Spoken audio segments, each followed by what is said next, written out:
James Bond movies are magnanimous and spectacular. But more particularly, they are futuristic. This is the world's most precious resource. We need to control as much of it as we can. So when the 2000 Bond movie Quantum of Solace showed us the sinister design of a villain to control a country's economy by exerting control over that country's water resources, how much could we believe of it?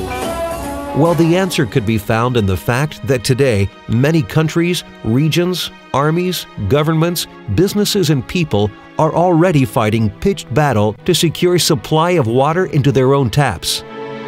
Water is fast surpassing oil as the world's scarcest critical resource. Even though the world is covered by ocean water about 60 to 70%, but unfortunately, there is not even 1% of water is available for human consumption directly. Now, what that means is almost about 2 people out of 10, they do not have an access to fresh water. And 2 people out of 5 don't have an access to adequate sanitation.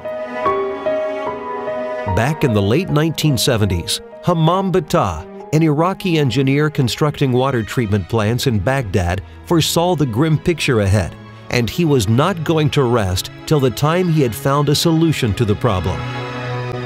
A solution that he thought must be green. I started to combine the 2 things, solar energy and water. It took many, many years. I don't give up. I keep on trying. In 1980, I did 3 solar cells to warm water for my house. Decades of research and several trial and errors later, by 1992, Hammam had a concept ready. A plant that could intake impure water from any source and convert it into pure drinking water through the use of renewable solar energy. But this concept had another aspect that needed to be taken care of. While converting impure water to pure water, the process generated excess of thermal heat and solar energy as a byproduct. And that is when Hammam came up with another bright idea, creating a system that could be used to convert the heat energy into electrical energy. This new system was to be based on the Ocean Thermal Energy Conversion System. Now, the potent combination of both these innovations had the power to change the way the world looked towards quenching its thirst for water and energy, and change it will. But Hammam still had one more challenge to overcome. He had to find a business partner who could realize the potential of his concepts and take it to the world. Perry Mehta, founder, president, and CEO of a young and successful US-based company, Futurenet Group, was the ideal partner for Hammam. Perry is an engineer by profession and very passionate about environment. So when Perry and Hammam met back in 2004, theirs was a natural alliance.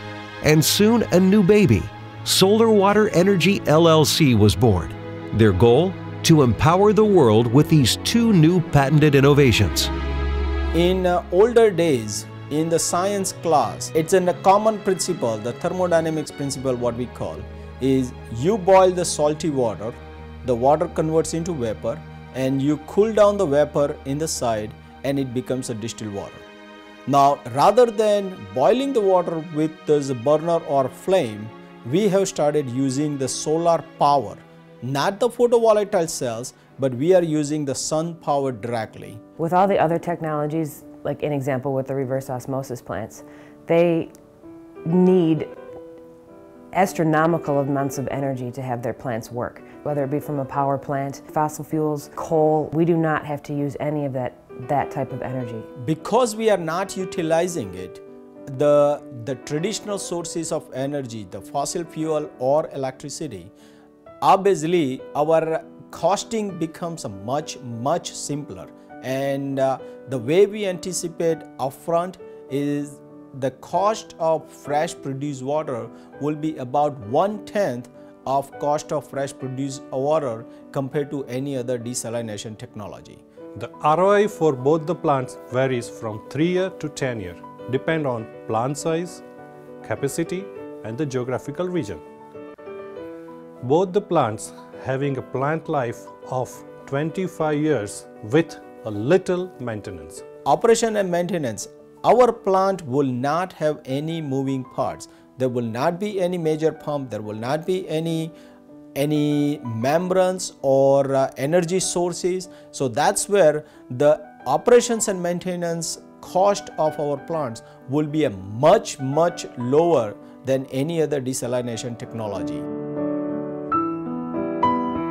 After putting in decades of dedicated work and resources into R&D of the concept, today Solar Water Energy LLC is successfully operating the world's first solar water plant in India's Surat in Gujarat.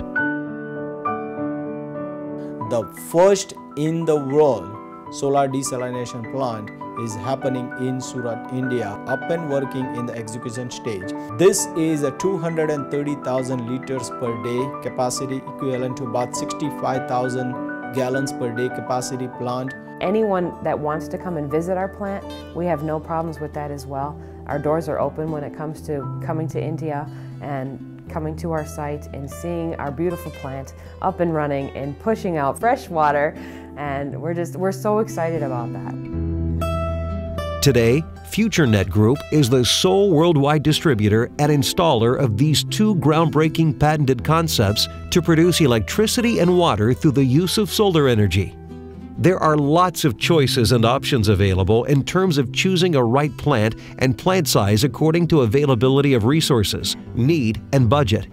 An onshore plant is best suited for places where water sources, such as sea or river, are nearby, whereas an offshore plant can work magic to purify bad quality groundwater or water from other sources and produce renewable electricity. Considering the proven benefits they have to offer, many across the globe, including various governments, public bodies, business houses, and communities, are already in talks with Solar Water Energy LLC to adopt this technology into their lives. But this is a large, ambitious project, and Futurenet Group realizes that there are challenges to be met. Right now, an excellent team is supporting us in the office. Also, I have a big team in India, but this is just one drop in the bucket. We know the bucket is going to grow much larger. We know we cannot reach out to every country in the world ourselves.